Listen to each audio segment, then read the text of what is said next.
कराची के खान शाहनवाज मल्ही ने कलम, स्याही और वर्क के बजाय रंग बिरंगे धागों से कुरान पाक को हाथों से बुनना शुरू किया और 10 साल में इसे मुकम्मल करने की सआदत हासिल की। कैदी ने इसी तरह मेरे नाम का पेन बना के मुझे गिफ्ट किया, तो मुझे उसके अंदर बड़ी अट्रैक्शन नजर आई। इसके अंदर ना स्याही इस्तेमाल हुई है, ना सुई इस्तेमाल हुई है, ना कागज, ना कपड़ा। ये 9.5 फुट बाय 4.25 फुट का फ्रेम है। अभी भी ये इसका वजन 2 मन है। उर्दू पॉइंट की वीडियोस देखने के लिए हमारा चैनल सब्सक्राइब कीजिए और बेल के आइकन पर क्लिक कीजिए ताकि आप हमारी तमाम आने वाली वीडियो से बाखबर रह सकें। अस्सलामुअलैकुम नाजरीन, उर्दू पॉइंट की एक और वीडियो के साथ आपका मेज़बान सैयद ताबिश कफ़ीली हाज़िर है। आज हम मौजूद हैं एक ऐसी शख्सियत के साथ जो कि दुनिया का पहला हाथ से बुना हुआ कुरान मजीद बना रहे हैं। हमारे साथ मौजूद हैं खान शाहनवाज मल्ही और इनका दावा है कि इन्होंने दुनिया का पहला कुरान पाक तरतीब दिया है जो कि हाथ से बुना गया है। खान साहब, इस आर्ट के बारे में बताइए कि ये क्या आर्ट है। बेसिकली ये आर्ट ऑफ हैंडीक्राफ्ट है, हाथ से ये काम करता है और ये इंग्लिश आर्ट है। मैंने 2006 के अंदर 7-8 के अंदर मैं जेल में जाता था अपने प्रोफेशन के हिसाब से। वहाँ जेल ट्रायल होते थे, तो वहाँ मुझे कैदी इसके ऊपर, जिस तरह आप ये देख रहे हैं, पेंसिल के ऊपर धागे से नाम लिखते हैं। मुझे भी किसी कैदी ने इसी तरह मेरे नाम का पेन बना के मुझे गिफ्ट किया, तो मुझे जब गिफ्ट किया तो मुझे उसके अंदर बड़ी अट्रैक्शन नज़र आई। तो मैं आर्टिस्ट हूँ अपने प्रोफेशन के हिसाब से। जब कभी मौका मिलता था तो कभी आर्टिस्ट भी कर लेता था। तो मुझे ये आर्ट बड़ा पसंद आया, मैंने इसको सीखा। जब मैंने सीख लिया तो फिर मैंने इसके अंदर एक जिद्दत पैदा की कि मैंने इसको अरबी लिखनी शुरू की। तो इस तरीके से ये बड़ा हार्ड और मुश्किल काम है और ये वो हुनर है कि इसके अंदर ना स्याही इस्तेमाल हुई है, ना सुई इस्तेमाल हुई है, ना कागज़, ना कपड़ा। ये सिर्फ हाथ की उंगलियों की मदद से आप ये देखें कि ये इस तरीके से ये घूमता है और ये जो एक कलर, ये जो धागा है जिसको मेरा पाँव कंट्रोल कर रहा है, और ये मैं घुमाता हूँ और ये ज़मीन बनाता है, यानी ये ज़मीन बन रही है। और ये जो 18 धागे हैं जो ऊपर से डाले गए हैं, इसके अंदर इस तरीके से हरूफ बनते हैं। इनको धागों को आगे पीछे किया जाता है और ये हरूफ बनते हैं। ये बड़ा मुश्किल और हार्ड काम है और ये मेरा ऐसा वर्क है कि जिसको मैंने हाथ की मदद से बुना गया है। ये बुनने वाला जो अमल है जिसको वीविंग कहते हैं, तो ये दुनिया का पहला वीव्ड कुरान पाक है। अंग्रेज़ी जो है वो उल्टी जानिब से यानी कि बाएं जानिब से लिखी जाती है और अरबी जो है वो दाएं जानिब या सीधी जानिब से लिखी जाती है। तो आप इसको उल्टी जानिब से लिखते हैं, सीधी जानिब से लिखते हैं? ये उल्टी जानिब से लिखते हैं, इसलिए कि ये जो सीखने का अमल था, क्योंकि मैंने आपको बताया है कि ये पेंसिल नाम लिखते थे और ये नाम इंग्लिश में लिखते थे और इंग्लिश नाम जो है ये लेफ़्ट टू राइट जा रहा था और यही हमने सीखा। अब इसको सीखने के बाद जो अगला कदम था, उर्दू लिखी, फिर अरबी लिखी, तो वो भी इसी तरीके से लेफ़्ट टू राइट जा रहे हैं।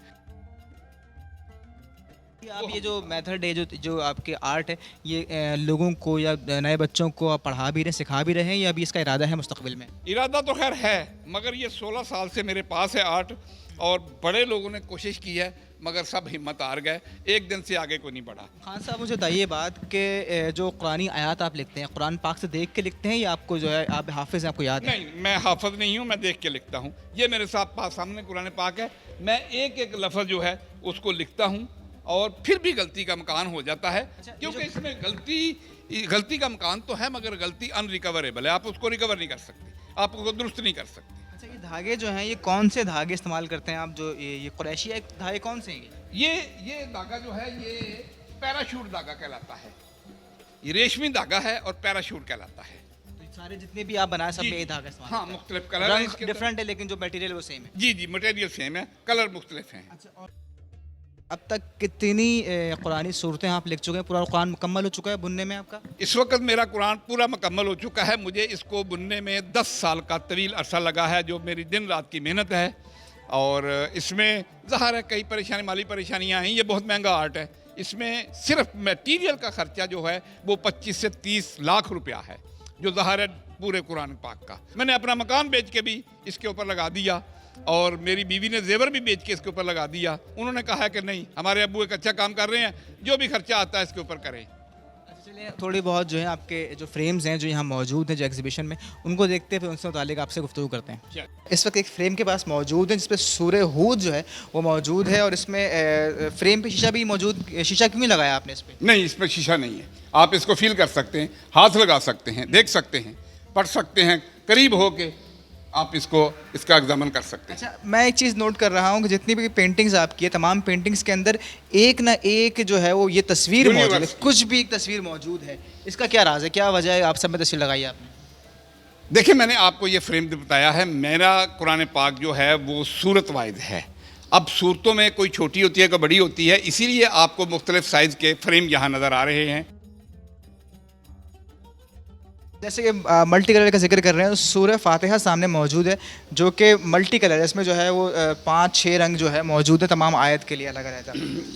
ये भी एक अंदाज है खूबसूरती का कि इसको हमने मज़ीद खूबसूरत किया कि हमने बॉर्डर जो है वो भी मल्टी कलर में दिया, और हमने ये जो एक सूरत जो फातिहा है उसमें 7 पेंसिलें होती हैं बिस्मिल्लाह के साथ, तो हमने सातों को ज़मीन अलग अलग दी है, और जो लिखाई हुई है वो एक ही कलर से वाइट धागे से हुई है। एक सवाल जो बहुत अहम है वो कि जितनी पेंसिल हैं तमाम के तमाम एक लाइन में मौजूद हैं, क्या आप पहले पेंसिलें गिनते हैं उसके बाद फ्रेम बनाती हैं? फ्रेम बनाने से पहले आप तय करते हैं कितनी पेंसिलों पे पूरी सूरह मुकम्मल होगी, फिर कितनी जगह उसकी, क्योंकि बहुत ज़्यादा सिमेट्रिकल है सारा का सारा ये।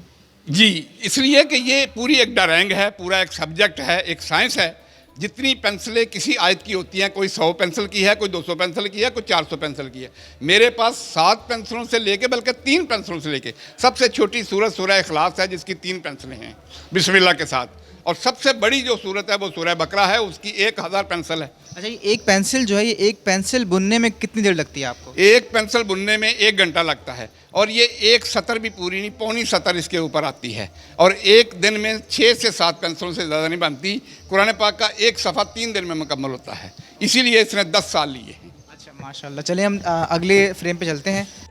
ये एक नहायत ही कलरफुल जो है वो सूरह रहमान यहाँ लिखी हुई है, बुनी है शाहनवाज साहब ने। शाहनवाज साहब, ये जो इसमें पेंसिलें हैं दिखाई दे रही हैं हमें, ये सादी पेंसिल जिससे लिखते हैं वो पेंसिल है, और ये 2011 से 2014 के दरमियान आपने मुकम्मल के 3 साल लगा के सबसे पुरानी पेंटिंग आपकी है।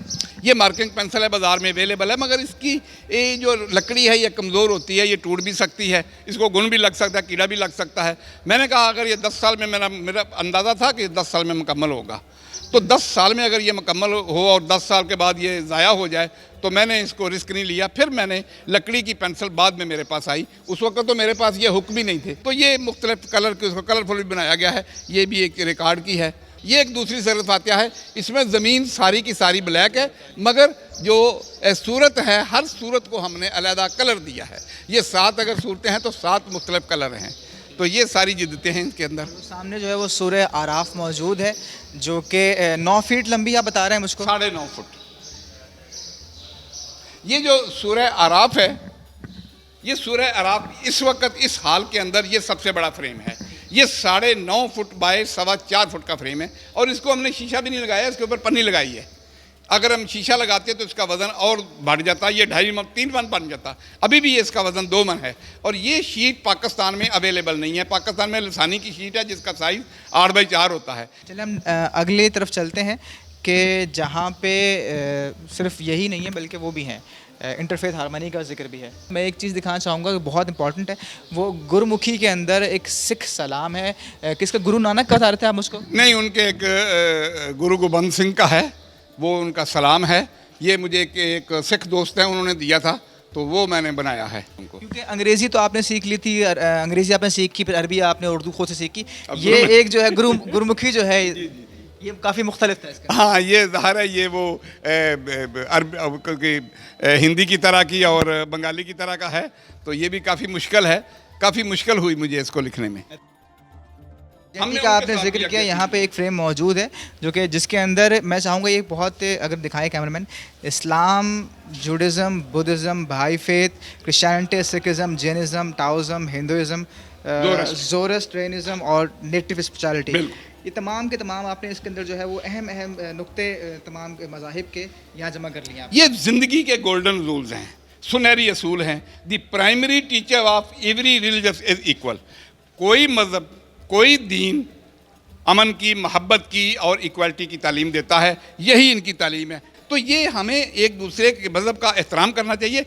कोई मज़हब नफ़रत की तालीम नहीं देता।